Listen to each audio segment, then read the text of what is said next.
Hello everyone, I'm Gabrielle Howe. And I'm MacKenzie Ragan. Our topic that we are going to discuss today is accessibility in education. The problem of accessibility in education is incredibly important in today's society, as many people have come to realize that not all of the schools in America are equally funded. But before we get into discussing the problem and finding solutions, let's take a look at what accessibility is. So what exactly is accessibility and how does it affect education? According to businessdictionary.com, accessibility is the extent to which a consumer or user can obtain a good or service at the time it is needed. When talking about accessibility in education, most often we are talking about technology. Many schools and classes are becoming technology dependent. I know that most of my classes revolve around using the internet to complete assignments, do research, or even turn in assignments. How about you, MacKenzie? I agree. Most of my assignments cannot be completed without the use of some form of technology. However, not all students have access to the same technology. The digital divide is a gap that has been created between those who have access to technology and those who do not. One of the main things that contributes to this divide is socioeconomic factors.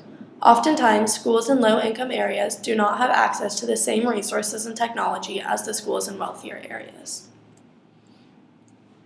In an article written by Jenna Barclay, a teacher at a low-income school, there are 4 main skills that one must learn to survive in this 21st century job industry because many jobs nowadays revolve around technology. The 4 skills she describes are creative innovation, collaboration, communication, and critical thinking. The problem of accessibility directly relates to this because students affected by the digital divide struggle to learn these skills without technology in school. However, there are many different ways that we can help bridge the divide, one of them being the idea of flipped classrooms. Flipped classrooms are where the teacher records their lecture or makes a presentation that is viewed by the students at home. Then, the next day at school, students bring their questions and confusions to class, giving the teacher more time to address students that need a little more help. Many teachers have been able to flip their classrooms by supplying their students with technology through careful budgeting and grants. Flipped classrooms are a great approach to bridging the divide and teaching students the 21st century skills that we talked about earlier with the help of technology. There are many benefits to teachers using the flipped classroom method. In a survey of 2,358 educators in 2014, 80% of teachers in flipped classroom scenarios saw an increase in student engagement, and 71% of teachers saw an increase in grades as well.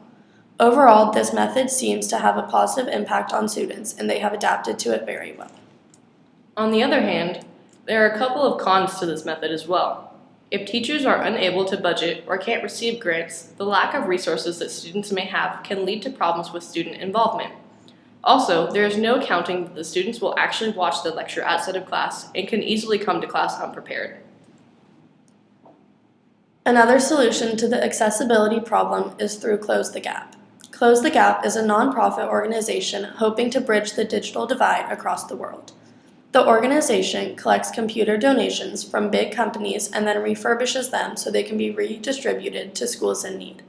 Anybody can apply to receive computers, and from there, Close the Gap reviews the applications and distributes the resources based on who can benefit from them the most. Although education has become very dependent on technology, it is still possible to teach 21st century skills without it. There are many ways that teachers can help bridge the divide without even using technology at all. An example of this can be seen in Jenna Barclay's classroom. She has her students write about a topic on a piece of paper and leave it at their desk. The students then cycle around the classroom and read each other's work, leaving comments and additional thoughts. This is done to simulate collaborating over an online blog and teaches the same collaboration skills that students need without the use of technology. There are many other activities that can be employed like this to help teach students 21st century skills. Therefore, not having technology is not always the end of the world. It is important that students learn how to use different kinds of technology because it will be used throughout the rest of their lives. In many jobs, employees will be expected to know basic technological skills, and it is key that these skills are taught throughout a student's education. As technology continues to grow, it is necessary for schools to be able to keep up with the advancements. This will ultimately benefit education across the world and have a positive effect on all students.